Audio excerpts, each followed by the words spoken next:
Liam एक औसत कार्यालय कर्मचारी है जिसका जीवन अत्यंत दयनीय है। वह अपनी कंपनी में कड़ी मेहनत और देर तक काम करता है, जिससे उसे कड़ी मेहनत करनी पड़ती है। लेकिन शुक्र है कि उसके पास लौटने के लिए एक परिवार है। उनके लिए धन्यवाद। वह अपना काम करने में कामयाब होता है जहां उसका बॉस लगातार उसका अपमान करता है और यहां तक कि उसके अधीनस्थ भी खुलेआम उसका मजाक उड़ाते हैं। एक दिन लियाम के कॉलेज जूनियर वेब ने उसे एक मेचा एक्शन फिगर के बारे में संदेश भेजा और उसे इसे खरीदने का आग्रह किया। लियाम भी अपने पूरे जीवन में एक बच्चा रहा है, इसलिए वह अपने जूनियर द्वारा भेजी गई दुकान पर जाता है, लेकिन वहां अपनी पत्नी को किसी अन्य पुरुष के साथ डेट पर पाता है। वह इससे स्तब्ध रह गया, क्योंकि उसकी पत्नी को अपनी बेटी को तलवार कक्षा में ले जाना था। उस रात जब वह वापस लौटा, लियाम ने अपनी पत्नी और बेटी से उनके दिन के बारे में पूछा और उन्होंने उसे बताया कि आज तलवार वर्ग में एक टूर्नामेंट था और बेटी ने अपने सभी मैच जीते। लियाम ने उन पर विश्वास करने और इस तथ्य को नजरअंदाज करने का फैसला किया कि उसने आज सुबह अपनी पत्नी को स्पष्ट रूप से देखा था, लेकिन वह अभी भी इस विचार को दूर नहीं कर पाता है। इसलिए वह अगले दिन भी उसी स्थान पर जाता है। इस बार वहां सिर्फ उनकी पत्नी ही नहीं, बल्कि उनकी बेटी भी है, और वह उस अजनबी आदमी को अपना पिता कहती है। इससे लियाम पूरी तरह से हिल जाता है और अपने काम पर ध्यान केंद्रित नहीं कर पाता है, और तभी उसका बॉस बिना वजह उसका अपमान करने के लिए वहां आ जाता है। तभी उसकी पत्नी का फोन आता है कि उनकी बेटी का एक्सीडेंट हो गया है और वह तुरंत अस्पताल भागता है। डॉक्टर ने बताया कि उनकी बेटी को खून की जरूरत है, लेकिन लियाम का ब्लड ग्रुप उसके अनुकूल नहीं है। जैसे ही उसकी पत्नी रक्त दान करने के लिए निकलती है, लियाम रक्त के प्रकारों पर कुछ शोध करता है और पाता है कि उसकी बेटी का रक्त प्रकार चार्ट से मेल नहीं खाता है। अब उसे यकीन है कि वह पिता नहीं है, और एक बार जब वे घर लौटते हैं तो वह अपनी पत्नी से इस बारे में बात करता है। हालांकि यह स्वीकार करने के बजाय कि उसने उसे धोखा दिया है, कुतिया उससे कहती है कि यह सब उसकी गलती है। वह कहती है कि वह हर समय काम करता है और उसके पास अपने परिवार के लिए समय न, ऊपर से इतनी मेहनत करने के बावजूद उनके पास पैसे भी नहीं है। कुतिया लियाम से कहती है कि वह वास्तव में उनके परिवार का हिस्सा भी नहीं है और वह अकेली थी जिसने इतने वर्षों तक अपनी बेटी का पालन पोषण किया। फिर वह घोषणा करती है कि वह अपनी बेटी के साथ घर छोड़ने जा रही है, और लियाम ये सुनकर चौंक जाता है। वह बेटी को रोकने की कोशिश करता है, लेकिन फिर भी वह उससे कहती है कि उसे अपने दूसरे पिता ज्यादा पसंद है। इससे लियाम पूरी तरह टूट जाता है, और अगले दिन जैसे ही वह ऑफिस जाता है, उसका बॉस उसे दिखाता है कि उसके कंप्यूटर से 50 मिलियन येन का ट्रांजैक्शन किया गया है। लियाम का कहना है कि उन्होंने कभी भी इस तरह का स्थानांतरण नहीं किया, लेकिन फिर उन्हें याद आया कि जब उनकी बेटी अस्पताल में थी तो उन्हें जल्दबाजी में अपना कंप्यूटर अनलॉक छोड़ दिया था। हालांकि कार्यालय में किसी ने भी उस पर विश्वास नहीं किया और उन्होंने उस पर कंपनी से पैसे चुराने का आरोप लगाया। उसके कारण उसे नौकरी से निकाल दिया जाता है और उसकी पत्नी को तलाक के लिए दायर करने का एक कारण मिल जाता है। लेकिन वह यहाँ तक कि एक्शन फिगर्स और मेचा खिलौनों के प्रति उनका उत्साह भी फीका पड़ जाता है। लेकिन उनका अब भी मानना है कि अगर वह कड़ी मेहनत करते रहेंगे तो सब कुछ ठीक हो जाएगा। वह अपनी बेटी को याद करता है, भले ही वह जानता हो कि वह वास्तव में उसकी बच्ची नहीं है, और वह किसी दिन उससे मिलने की उम्मीद करता है। लेकिन फिर उसे पता चला कि वह गंभीर रूप से बीमार है। कोई बीमा नहीं होने और इलाज कराने के लिए पैसे नहीं होने के कारण लियाम ने अपने अपार्टमेंट की शांति और एकांत में मरने का फैसला किया। वह मौत का इंतजार करता रहता है, और तभी अचानक उसके ऊपर एक चमकदार रोशनी दिखाई देती है। प्रकाश उसे अतीत में जो कुछ हुआ था उसके सपने दिखाता है, और लियाम को पता चलता है कि ये उसका बॉस था जिसने उसे फंसाने के लिए उसके कंप्यूटर से पैसे भेजे थे। इतना ही नहीं, जिस आदमी के साथ उसकी पत्नी का अफेयर चल रहा था वह उसका बॉस था, और उसने उस महिला को पैसे भेजे ताकि वह एक महंगी जीवन शैली अपना सके। लियाम ये जानकर पूरी तरह से टूट गया है कि इतने समय से उसकी पीठ पीछे क्या हो रहा था, और वह चाहता है कि यह सब एक सपना हो। लेकिन तभी एक आवाज उसे बताती है कि यह हकीकत है। अचानक एक स्टाइलिश आदमी जो खुद को मार्गदर्शक कहता है प्रकाश से निकलता है और लियाम को बताता है कि एक अच्छा इंसान होने के बावजूद उसने वास्तव में कठिन और दयनीय जीवन जिया है। वह लियाम से पूछता है कि क्या वह उन लोगों को माफ कर सकता है जिन्होंने इसे बनाया है। वह इस तरह पीड़ित होता है, और लियाम क्रोधित हो जाता है और कहता है कि वह उनसे बदला लेना चाहता है। गाइड उसकी नकारात्मक भावनाओं को देखकर खुश होता है और उन्हें स्वादिष्ट बताता है। फिर वह लियाम से कहता है कि उसने उसमें दिलचस्पी ली क्योंकि वह एक अच्छा आदमी है। लेकिन लियाम जवाब देता है कि वह अब अच्छा होने के बारे में कोई शिकायत नहीं करता है। उसे पछतावा है कि उसके दयालु स्वभाव के कारण उसका फायदा उठाया गया, और उसने कसम खाई कि अगर उसे जीवन में एक और मौका मिला तो वह केवल अपने लिए जिएगा। वह वादा करता है कि वह एक खलनायक बनेगा जो बाकी सभी को रौंद देगा, और गाइड उसे बताता है कि उसके पास उसके लिए बस यही चीज़ है। वह सूटकेस से कुछ तस्वीरें निकालता है और लियाम से कहता है कि वह उसे दूसरी दुनिया में भेजने के लिए यहाँ आया है, और वह चुन सकता है कि वह कहाँ जाना चाहता है। विकल्पों में जादू और महाशक्तियों वाली दुनिया, समुराई युग का जापान, जंगली पश्चिम और यहाँ तक कि प्रागैतिहासिक काल भी शामिल है। लियाम इस पर कार्रवाई करने की कोशिश करता है कि क्या यह वास्तविक है, क्योंकि इस तरह की चीज़ें केवल एनीमे में होती हैं। हालांकि जब वह विशाल रोबोटों और अंतरिक्ष यान के साथ एक समानांतर दुनिया देखता है तो वह उससे अपनी आंखें नहीं हटा पाता है। वह अपने जूनियर के साथ एनीमे के बारे में हुई सभी मज़ेदार चर्चाओं के बारे में सोचते हुए विकल्प की ओर अपना हाथ बढ़ाता है। गाइड ने उसे बताया कि उसने एक अच्छा विकल्प चुना है, क्योंकि इस दुनिया में उन्नत तकनीक और जादू दोनों है। इस दुनिया में अभी भी कुलीन व्यवस्था का पालन किया जाता है, जिसका अर्थ है कि कुलीन लोग सत्ता में है। और गाइड लियाम को बताता है कि वह एक ग्रह पर शासन करने वाले गिनती के बेटे के रूप में पैदा होगा। लियाम को इसकी आवाज़ पसंद है, और जैसे ही वह विशाल रोबोट की छवि तक पहुंचता है, वह गाइड के साथ एक अनुबंध पर हस्ताक्षर करता है, जो उसे अगली दुनिया में भेज देता है, यह कामना करते हुए कि वह उस दुनिया में बेहतर जीवन जिए। वह लियाम बॉमफील्ड के रूप में पुनर्जन्म लेता है, जो एक गिनती शासक ग्रह हाइड्रा का एकमात्र पुत्र है, जो पौधों द्वारा कुचल दिया जाता है। उसके 5वें जन्मदिन पर लियाम की मां ने उसे बताया कि उसके पास उसके लिए एक विशेष उपहार है। वह उसे उस कमरे में ले जाती है जहां एक बड़ा केक रखा हुआ है, और उससे उपहार खोलने के लिए कहती है। लियाम को पता चलता है कि ये खाली है, लेकिन इसके अंदर एक रिमोट कंट्रोलर है, और उसकी मां उसे बताती है कि उसका उपहार एक कस्टम निर्मित एआई नौकरानी है। वह उसे रिमोट कंट्रोलर का उपयोग करके नौकरानी के लिए वांछित सुविधाओं को चुनने के लिए कहती है, और लियाम उसके पास मौजूद विकल्पों से आश्चर्यचकित हो जाता है। वह अपनी मां से पूछता है कि उसे एआई नौकरानी रोबोट की आवश्यकता क्यों है, और तभी उसके पिता कमरे में प्रवेश करते हैं। वह लियाम से कहता है कि उसे एआई नौकरानी की आवश्यकता होगी क्योंकि उसे एक और विशेष जन्मदिन का उपहार मिल रहा है। लियाम के पिता ने अचानक घोषणा की कि वह उसे काउंट बैनफील्ड की उपाधि और वह सब कुछ उपहार में दे रहे हैं जो उनके परिवार के पास है। लियाम इससे अचंभित हो जाता है, लेकिन उसके पिता दोहराते हैं कि आज से वो परिवार का मुखिया है, और वह जिस तरह चाहे इस ग्रह को चला सकता है। हालांकि उनके पिता ने इस उपहार के बदले में एक अनुरोध किया है। वो बताते हैं कि वह और उनकी पत्नी सेवानिवृत्त होने जा रहे हैं और इंपीरियल कैपिटल प्लैनेट पर रहने वाले हैं, और इस ग्रह पर शासन करने के बदले में लियाम को उन्हें मासिक भत्ता भेजना होगा। लियाम इस सौदे के लिए पूरी तरह तैयार है, क्योंकि इससे उसे आज़ादी मिलती है, और उसके पिता एक अनुबंध के साथ अपने बटलर ब्रायन को बुलाते हैं। लियाम अनुबंध पर हस्ताक्षर करता है और घर का मुखिया बन जाता है, और उसके माता पिता तुरंत राजधानी भाग जाते हैं और उसे बताते हैं कि अब से एआई नौकरानी उसकी देखभाल करेगी। लियाम को अभी भी ये समझने में परेशानी हो रही है कि उसे इस जीवन में 5 साल की उम्र में शक्ति, धन, प्रभाव मिला है, और वह कसम खाता है कि इस बार वह एक खलनायक बन जाएगा जो अन्य लोगों को दबाएगा और अपनी शर्तों पर मजा करेगा। वह इसके लिए गाइड को धन्यवाद देता है, इस बात से अनजान कि गाइड ने कभी उसकी मदद करने की योजना नहीं बनाई थी। पृथ्वी पर वापस गाइड लियाम के मृत शरीर के साथ है और उसके दयनीय जीवन का मजाक उड़ा रहा है। फिर वे लियाम की धोखेबाज पत्नी और उसके बॉस के साथ कुछ मौज मस्ती करने का फैसला करता है, जो एक फैंसी रेस्तरां में डिनर कर रहे हैं। जबकि बॉस ऐसा व्यवहार करने की कोशिश करता है जैसे उसे लियाम को दुर्भाग्य से गुजरने के लिए बुरा लग रहा है, कुतिया दिखावा करने की जहमत भी नहीं उठाती। जब वे अपने भविष्य की योजना बना रहे होते हैं, गाइड अपनी शक्तियों का उपयोग करता है और पुलिस को वहां लाता है। पुलिस अधिकारी बॉस को उसकी कंपनी से पैसे चुराने और लियाम को फंसाने के आरोप में गिरफ्तार करते हैं, और कुतिया ये महसूस करके टूट जाती है कि जिस जीवन की उसने योजना बनाई थी वह उसकी पहुंच से बाहर है। गाइड को उनकी पीड़ा में बहुत आना आता है, और फिर वह अगली दुनिया में उसकी आत्मा का मार्गदर्शन करने के लिए लियाम के पास लौट आता है।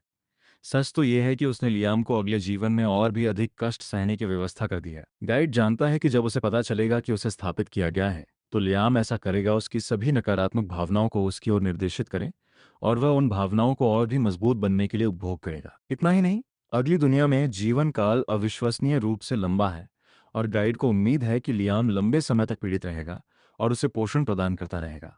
दूसरी ओर, लियाम को जल्द ही उच्चतम विशिष्ट घटकों और उसके द्वारा चयनित सभी सुविधाओं के साथ अपना एआई निर्मित रोबोट मिल जाता है। वो अनबॉक्सिंग के लिए वास्तव में उत्साहित है, और बटलर ब्रायन उसे बताता है कि उसे बॉक्स खोलने के लिए बस उसे छूने की जरूरत है। जैसे ही लियाम पैकेजिंग बॉक्स को छूता है, वह अचानक गायब हो जाता है और एआई निर्मित जीवंत हो उठता है। वह अपना परिचय अमागी के रूप में देती है, और लियाम भी अपना परिचय देता है। ब्रायन ने उसे बताया कि नौकरानी रोबोट को प्रत्येक सप्ताह केवल 2 घंटे के रखरखाव की आवश्यकता होती है, लेकिन लियाम उसकी बात नहीं सुन रहा है।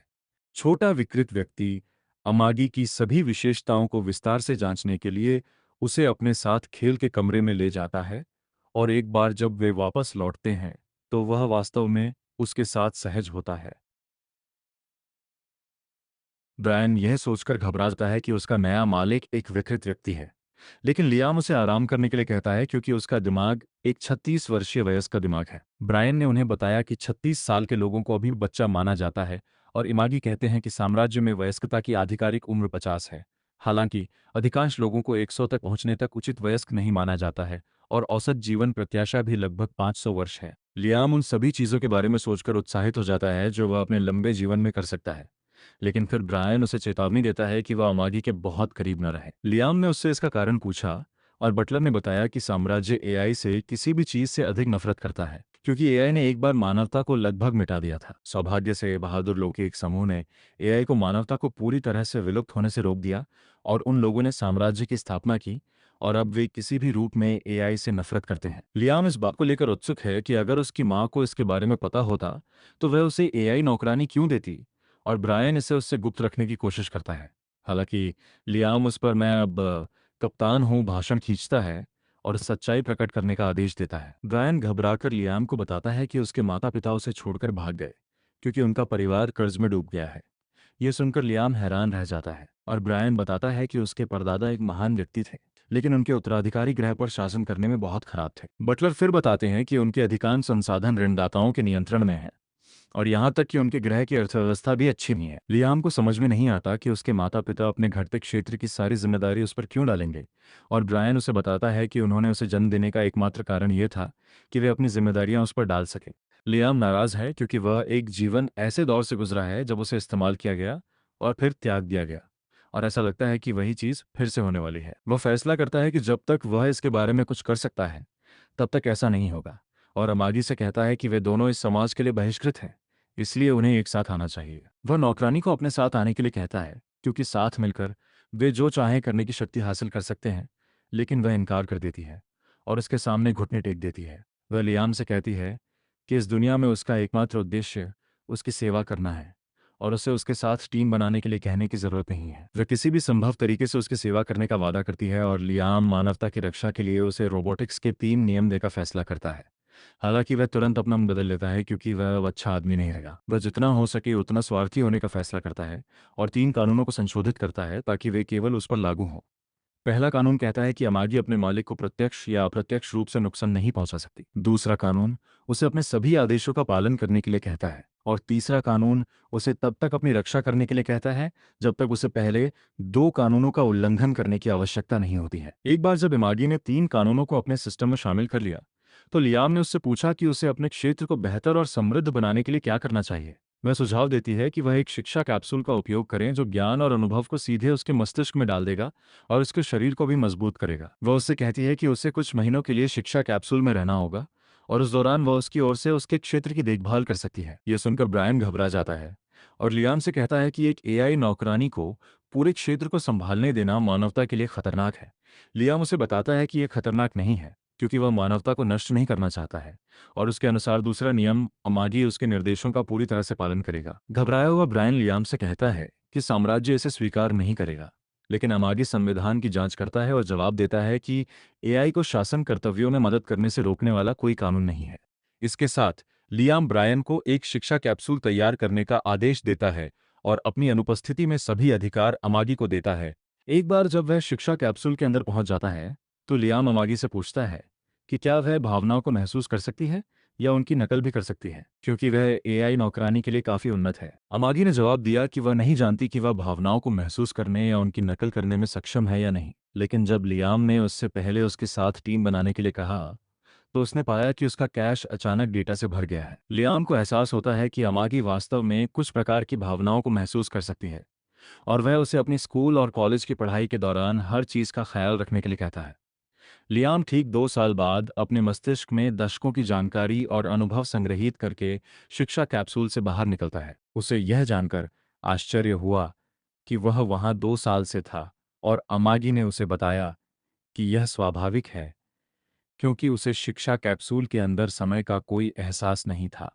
तब लियाम ने देखा कि कैप्सूल की बदौलत उसका शरीर भी 2 साल में बड़ा और मजबूत हो गया है, और अमागी ने उसे बताया कि इस विकास की आदत डालने के लिए उसे कुछ पुनर्वास की आवश्यकता होगी। एक बार जब लियाम का पुनर्वास पूरा हो जाता है तो वह अपने गृह का कार्यभार संभाल लेता है और अमागी से एक रिपोर्ट प्राप्त करता है। उन्होंने पाया कि गृह की स्थिति में धीरे धीरे सुधार हो रहा है और उन्होंने उनकी मुख्य सुविधाओं पर करीब से नजर डालने का फैसला किया। अमागी उसे पहले अंतरिक्ष यान लॉन्च पैड पर ले जाती है और लियाम की लार टपकने लगती है जब वह देखता है कि अंतरिक्ष यान उड़ान भरते हैं और अपनी तैरती हुई गोदी में रुकते हैं, जो उनकी रक्षा पंक्ति के रूप में कार्य करती है।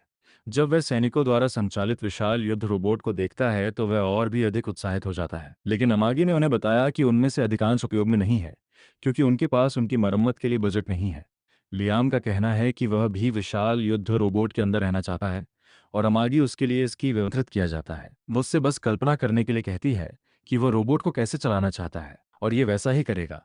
लियाम इसे आजमाता है और पाता है कि युद्ध रोबोट को चलाना वास्तव में कठिन नहीं है। हालांकि अमागी ने उसे बताया कि उसने उसकी सुरक्षा सुनिश्चित करने के लिए रोबोट के सूट से सभी हथियार हटा दिए हैं। लियाम का कहना है कि वह वास्तव में रोबोट में किसी से लड़ना चाहता है और अमागी अपने सैनिकों के कप्तान को बुलाकर इसकी व्यवस्था करता है। लियाम सीधे कप्तान के युद्ध रोबोट पर हमला करता है और उसे नीचे गिरा देता है, लेकिन उसे तुरंत एहसास होता है कि कप्तान उसके प्रति गंभीर नहीं है। वह उस पर ईमानदारी से लड़ने के लिए चिल्लाता है और वह आदमी उसकी आज्ञा का पालन करता है। लियाम उस पर फिर से हमला करता है, लेकिन इस बार कप्तान अपने रोबोट को निष्क्रिय कर देता है और फिर उसे जमीन पर पटक देता है। लियाम उनके बीच के अंतर से आश्चर्यचकित है और इमागी ने उसे बताया कि चूंकि कप्तान के पास प्रशिक्षण में अधिक अनुभव है, इसलिए वह अपने रोबोट को कुल नोब की तुलना में कहीं बेहतर तरीके से चलाने की कल्पना कर सकता है।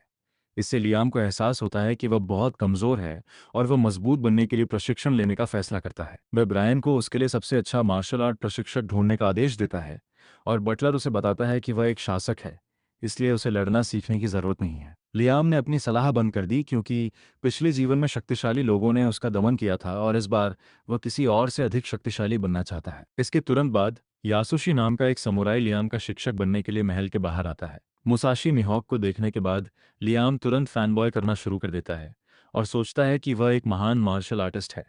वह कहता है कि वह वास्तव में इस दुनिया के सर्वश्रेष्ठ मार्शल कलाकारों में से एक से सीखने के लिए उत्साहित है।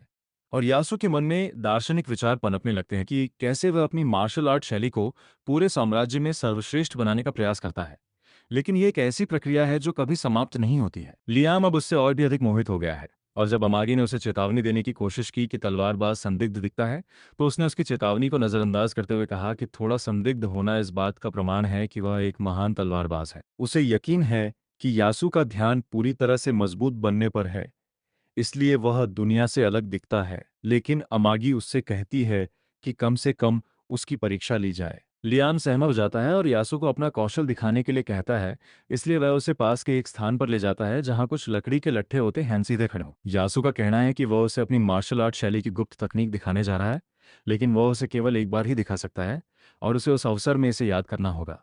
लियाम अमागी से सब कुछ रिकॉर्ड करने के लिए कहता है और फिर यासु अपना रुख अपनाता है। वह अपनी तलवार को म्यान से केवल आधा बाहर खींचता है और फिर तुरंत वापस रख देता है, लेकिन अगले ही पल लकड़ियां आधी कटकर जमीन पर गिर जाती हैं।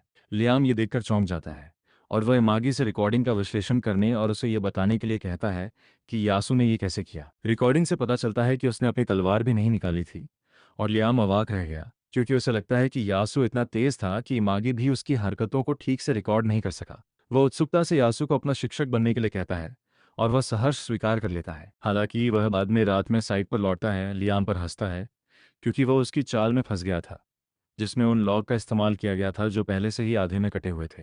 इस बात से अनजान कि उसके साथ धोखाधड़ी हो रही है, लियाम यासु के अधीन तलवार और भाला कला का प्रशिक्षण लेता रहता है। वह पिछले कुछ वर्षों में बुनियादी बातों में बेहतर होता जा रहा है, लेकिन वह उस गुप्त कौशल को सीखने के करीब कभी नहीं पहुंच पाता है जिसके बारे में वह सोचता है कि यासु के पास है।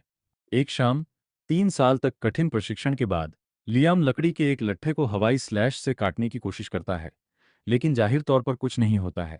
वह सोचता है कि वह गुप्त तकनीक कैसे सीख सकता है क्योंकि उसे अपनी ताकत के अनुरूप अंतिम कदम की जरूरत है। उस रात जब यासु अपने कमरे में मंगा पढ़ने में व्यस्त था, लियाम ने दरवाजा खटखटाया। लियाम उससे गुप्त तकनीक सिखाने के लिए कहता है, लेकिन यासु उससे कहता है कि वह अब उसके अधीन अध्ययन नहीं कर सकता। लियाम हैरान है और पोजर तलवारबाज ने उसे याद दिलाया कि उनकी पहली मुलाकात में उसने उसे स्पष्ट रूप से बताया था कि वह उसे केवल एक बार गुप्त तकनीक दिखाने जा रहा था। उनका कहना है कि यह उनकी गलती थी कि उन्होंने इसे वहां नहीं सीखा और इसलिए वह अब उनके अधीन अध्ययन करने के लायक नहीं है। ये सुनकर लियाम घबरा जाता है और यासु से उसे माफ करने की प्रार्थना करता है और वादा करता है कि वह उसे इसके बारे में फिर से परेशान नहीं करेगा, और यासु उसे माफ करने का नाटक करता है। एक बार जब लियाम चला जाता है तो वह चिप्स खाना शुरू कर देता है और लड़के का यह विश्वास करने के लिए मजाक उड़ाता है कि ऐसी तकनीक वास्तव में मौजूद है। तभी लियाम फिर से दरवाजा खोलता है और कहता है कि वह अपनी मासिक फीस में कुछ और पैसे जोड़ना चाहता है ताकि पहले किए गए अपने कार्यों के लिए माफी मांग सके। यासु के पास अधिक पैसे लेने से इनकार करने का कोई कारण नहीं है और वह नाचना और भावुक होना शुरू कर देता है, क्योंकि यह उसका अब तक का सबसे आसान काम है।